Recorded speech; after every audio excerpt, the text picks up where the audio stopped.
Welcome back to Houston Life. You probably heard the Texas legislature recently passed a law banning cell phones and other communication devices in Texas schools. Yeah, and as school districts, parents, and students adjust to the new rules, there are so many questions. CEO of Crime Stoppers of Houston, Rania Mankarious, joins us now with more on the potential impacts of the brand new law. Rania, welcome back to Houston Life. It's always great to see you. Folks have so many questions. Are you able to just sort of break down what this means? Kids can take phones to school, but they can't use them during the day. There are a lot of questions. There's a lot of questions and a lot of concerns because you know what?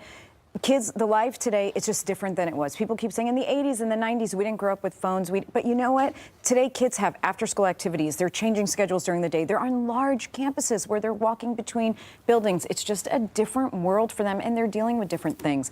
But this bill, House Bill 1481, basically says from bell to bell, the phones must be restricted. And so across the state, it can mean different things. It can mean that it's going to be in a backpack.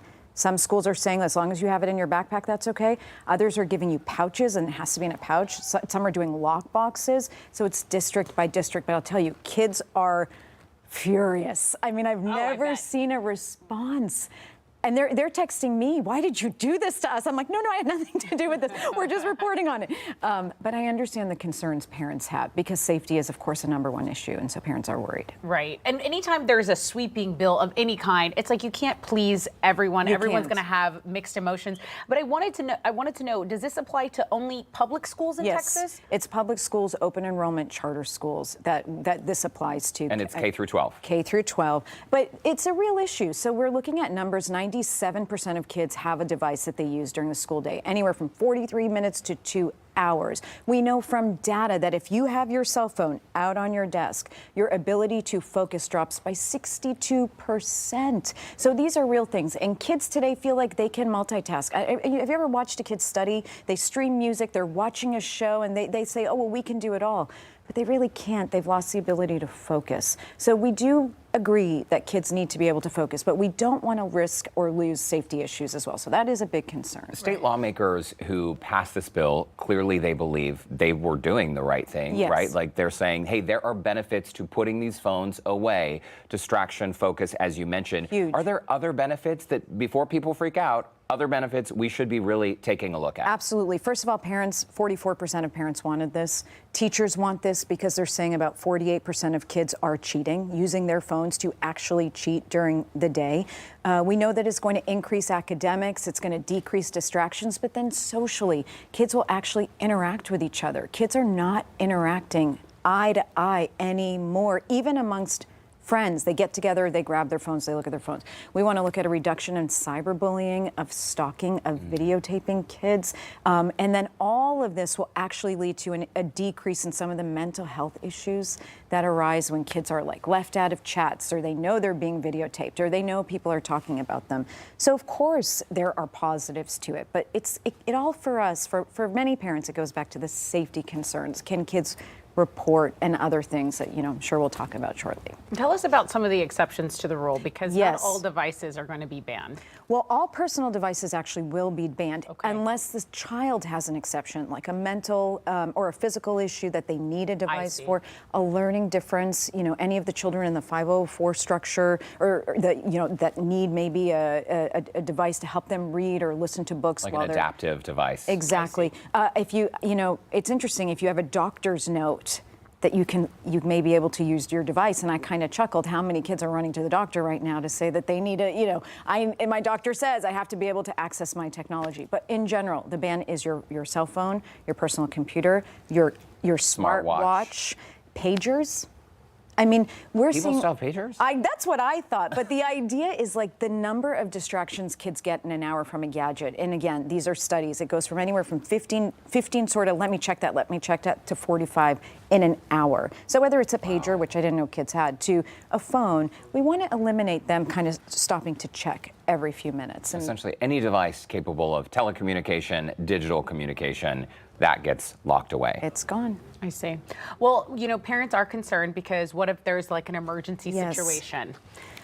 It is the #1 issue, and when this passed, I spoke to the representative who wrote the bill. I spoke to the chiefs of police for local school districts, because what we worry about is the ability to report. First of all, we're able to thwart so many. Crime Stoppers of Houston has thwarted so many potential school incidents because kids were able to report. So we want kids to know that for safety issues, if you must use a gadget, right now the way we're interpreting the law is you can use that gadget to report a real known safety issue.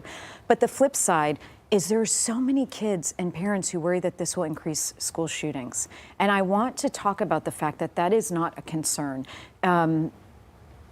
If God forbid there's a shooting in the school, the worst thing you want to do is start calling your child incessantly, because we know that shooters will kind of go to noises. So we actually advise people don't be calling your children, and schools have a plan for what to do in case of any type of violent activity. It's a tough conversation. We're going to put a pin in it just for now. After the break, more with Rania about how the challenges of this new cell phone ban.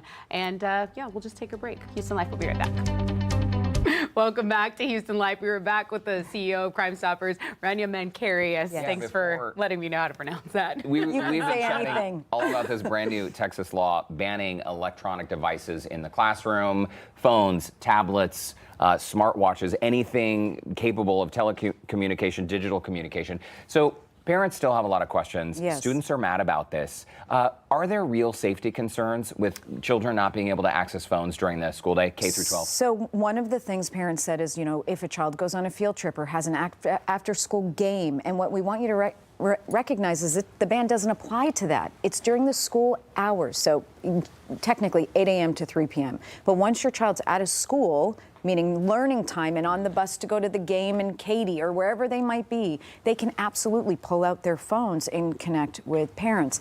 The other issue is school shootings. And for some reason, this issue has created such a straight line fear of panic with school shootings. I do not think it gives a shooter an advantage. So people think, well, now shooters have they can run around the school and do everything. No, that's not true. A phone wasn't stopping a school shooter. I do think kids need to know that they must report if they know something's going to happen. This is very, very important. We're looking at a list of the electronic device ban concerns and educating students on digital responsibility. They're saying this is more of a blanket kind of avoiding that education. What is your response to that? So again, on the one hand, it's very interesting because our kids today, especially in the public schools, they learn on computers. They are face-to-face on a gadget all day. The schools are just saying your personal device that is not used for learning, that really does serve basically only as a distraction, shouldn't be there. This argument that, well, shouldn't we be teaching children how to be good digital citizens and how to use their gadgets appropriately? Yes, it's a very valuable lesson. I don't know that it's the school's job to teach that lesson. That's our job as parents, to teach kids how to use their devices, how to use them appropriately, when is the right time, when is the wrong time. So of all the concerns I have, and I see the pros and the cons, that's one I say I don't 100% agree with, but I do see it.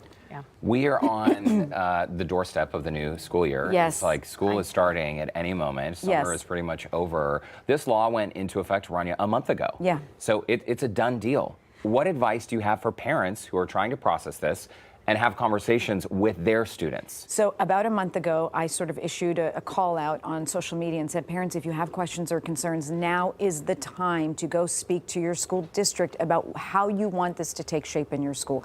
Some parents said, oh my gosh, if they can have their phone in the backpack, I'm totally fine with that. In an emergency, they're gonna pull it out, I'm fine with that. Parents, the schools need to know that, because some schools were deciding to create lock boxes where the phones were nowhere near the children. Mm-hmm. So we really encouraged parents to get involved. It's hard to do it because I'm a mom of 3, but leave the emotion at the door. Let's figure out how we can create the best solution for our kids, the teachers, and the school environment, and come to the table with a solution. And now that the schools, most of them have their policies in place, although they do have a few more weeks to get their policies in place.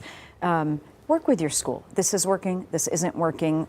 Schools want guidance, and they want help, and they want their parents and their student bodies to be happy. I know that we work with so many at Crime Stoppers of Houston, and know we're advocating for what's best for kids, and we're advocating for what's best for teachers and for what's best for parents. And now that the policy is in place, we'll see how it evolves over the coming school year. Yes, it is a concern. Kids are very worried, but again, I talk to kids. Crime Stoppers, you know, we offer free educational classes for kids everywhere. And one of the things I tell kids is, could you put your device down for even 5 minutes and read a book with no noise, no music, no streaming? You guys think you can multitask and you can do everything, but could you really focus for 5 minutes? And I kind of see those blank stares of like, they know they can't. Interesting They question. know they can't. And so we want kids to get back to, I'm going to spend 45 minutes just learning about biology.